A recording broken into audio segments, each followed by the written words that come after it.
Bismillahirrahmanirrahim. Assalamualaikum warahmatullahi wabarakatuh. Ya, pada kesempatan kali ini saya akan membuat video pembelajaran untuk kelas 10, yaitu tentang vektor, dimana pertemuan kedua ya.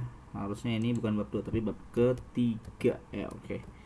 Nah, dimana pertemuan pertama kita sudah menjelaskan apa perbedaan antara besaran vektor dengan besaran skalar, dan bagaimana cara menentukan notasi vektor untuk arah vektor dan perkalian vektor. Nah, pada kesempatan kali ini kita akan mempelajari besaran vektor lebih dalam lagi. Oke, untuk pertemuan kedua bab 3 besaran vektor, untuk KD-nya masih tetap sama, yaitu 3.3 menerapkan prinsip penjumlahan vektor sebidang, misalnya perpindahan, dan 4.3 itu adalah merancang percobaan untuk menentukan resultan vektor sebidang, misalnya perpindahan beserta presentasi hasil dan makna fisisnya. Nah, untuk tujuan pembelajaran di pertemuan kedua kali ini, itu kita dapat menghitung besar dan arah vektor, kemudian kita juga dapat memahami konsep komponen vektor. Dan yang ketiga, kita dapat menganalisis operasi penjumlahan dan pengurangan vektor. Dan yang keempat, kita dapat menggambar resultan vektor ya. Jadi seperti ini yang akan kita pelajari di pertemuan yang kedua.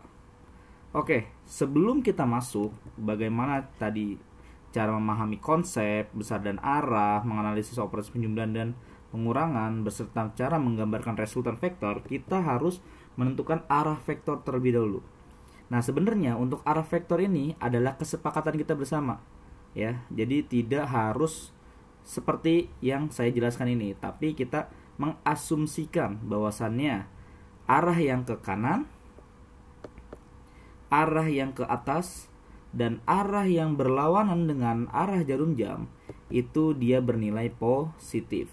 Jadi apabila ada vektor yang mengarah ke kanan itu nilai positif, yang mengarah ke atas itu juga nilainya positif, dan yang arahnya berlawanan arah jarum jam yang berputar ini yang rotasi itu juga nilainya positif. Berarti kebalikannya, yaitu arahnya ke kiri, ke bawah, dan searah dengan arah jarum jam itu bernilai negatif. Jadi ini kita membuat kesepakatan seperti itu. Nah, setelah kesepakatan ini kita bisa dapatkan, maka kita bisa menentukan besar nilai dan arah dari sebuah vektor. Nah, sekarang kita masuk ke penjumlahan vektor. Mencari resultan dari beberapa buah vektor berarti mencari sebuah vektor baru yang dapat menggantikan vektor-vektor yang dijumlahkan. Artinya, segala sesuatu yang ada, misalnya dari beberapa vektor, misalnya kita punya 3 vektor, kemudian resultan itu adalah hasil atau total dari penjumlahan atau dikurangkan, sama saja ya, karena penjumlahan dengan pengurangan itu masih dalam satu level. Berarti itu kita membuat satu sama dengan yang baru gitu ya. Nah, untuk penjumlahan atau pengurangan vektor ada beberapa metode, yaitu kita bisa menggunakan yang pertama metode jajaran genjang, yang kedua metode segitiga, yang ketiga metode poligon atau segi banyak, yang keempat metode uraian. Nah, untuk di kelas 10 kita akan mempelajari keempat metode tersebut. Tapi yang paling sering keluar ya, yang sering keluar dalam suatu ujian dan segala macam itu kebanyakan metode uraian. Tapi jangan sampai kita untuk metode-metode yang lainnya kita tidak bisa memahami seperti itu ya. Jadi kita tetap mempelajarinya untuk pengetahuan dasar kita. Sekarang kita masuk ke metode yang pertama, yaitu metode jajaran genjang. Dimana langkah-langkahnya itu pertama kita lukis vektor pertama dan vektor kedua dengan titik pangkal berimpit. Kemudian yang kedua kita lukis sebuah jajaran genjang dengan kedua vektor tersebut sebagai sisi-sisinya. Yang ketiga, resultannya adalah sebuah vektor yang merupakan diagonal dari jajaran genjang tersebut dengan titik pangkal sama dengan titik pangkal kedua vektor tersebut. Nah, maksudnya seperti ini. Misal kita punya dua vektor, ada vektor A dan vektor B, di mana vektor A itu mengarahnya itu ke kanan atas, sorong atas. Kemudian vektor B di sini mengarahnya itu ke kanan. Nah, kan ujung-ujungnya kita harus impitkan dulu. Nah, ini di gambar kedua, di bagian ujung-ujung sini kita impitkan pangkalnya. Setelah itu kita lukis jajaran genjang. Maksudnya yang ini nih, yang atas ya sejajar dengan yang B. Ya, yang atas berarti sejajar dengan yang B ya. Kemudian yang sorong kanan, yang sebelah kanan itu sejajarin dengan vektor A.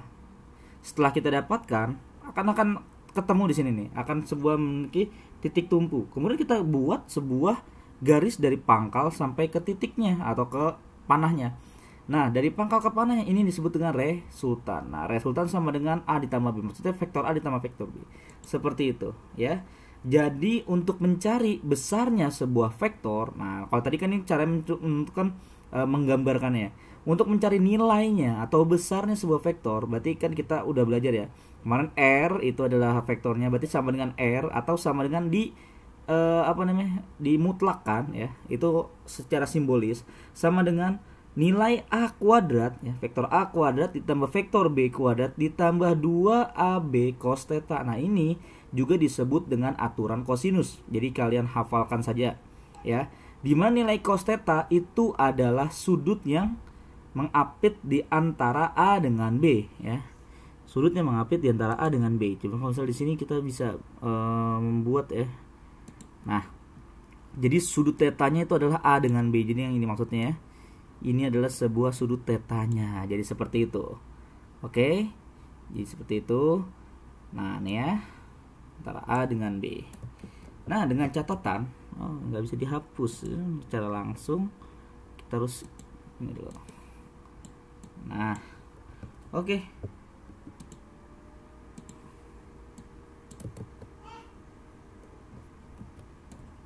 Nah, tadi apa pencetannya? Oke, mau lagi. Oke, dengan catatan 1. Jika vektor A dan vektor B itu searah, artinya sama-sama ke kanan atau sama-sama ke kiri, berarti kan tidak ada sudutnya tuh, ya. Tidak ada sudutnya atau sudutnya ini 0. Berarti sama aja seperti ini tuh, masukin R sama dengan A plus B. Nah, kita masukin, kalau misalnya kita masukin ke rumus ini, sebenarnya sama aja sama ini. Itu kalau misalnya kita masukin ya. Dimana nanti nilai cos 0 derajat itu berapa? Nah, kalian harus menghafal juga nih, mulai menghafal nilai besaran suatu nilai cos dan sin dan itu ya. Kalian juga harus menghafal. Nah, kedua, jika vektor A dan vektor B berlawanan arah, berarti nilai tetanya itu 180. Nah, kan itu sama aja seperti ini ya.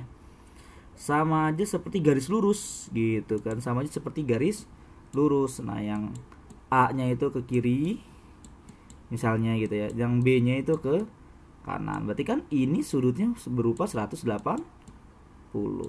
Seperti itu maksudnya ya.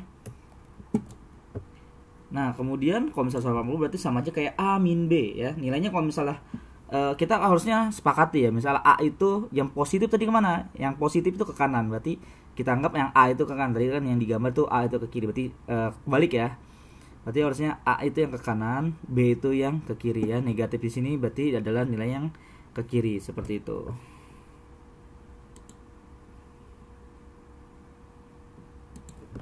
Nah, kemudian jika vektor A dan vektor B saling tegak lurus, berarti nilainya 90 derajat. Nah, kalau misalnya nilai 90 derajat itu, wah, bukan ini ya. Bukan sama dengan 0 ya, bukan sama dengan 0, tapi diakarin ya, ada nilainya ya. Ada nilainya, bukan sama dengan 0. Kalau misalnya sama dengan 0, itu nggak mungkin gitu ya. Kalau misalnya sama dengan 0 berarti dia tidak mungkin ya, tadi ya, balik lagi tidak mungkin. Oke, sekarang kita masuk ke metode segitiga. Nah, metode segitiga, langkah-langkahnya bagaimana? Ini sebenarnya mirip-mirip juga dengan metode yang tadi jajaran genjang. Pertama kita harus menggambar vektor A ya, kemudian kita gambarkan vektor B dengan cara meletakkan pangkal vektor B pada ujung vektor A. Jadi nyambung gitu, nyambung, intinya nyambung ya. Kemudian yang ketiga, tariklah garis dari pangkal vektor A menuju vektor B. Nah, habis itu baru ada resultannya itu adalah yang dari pangkal A sampai ke ujung B. Nah, intinya digabung sama nih, misalnya gambarnya sama ya. Dari A ke B. Nah, itu sama jadi. Ini A, terus kita nyambungin ini terus ke B.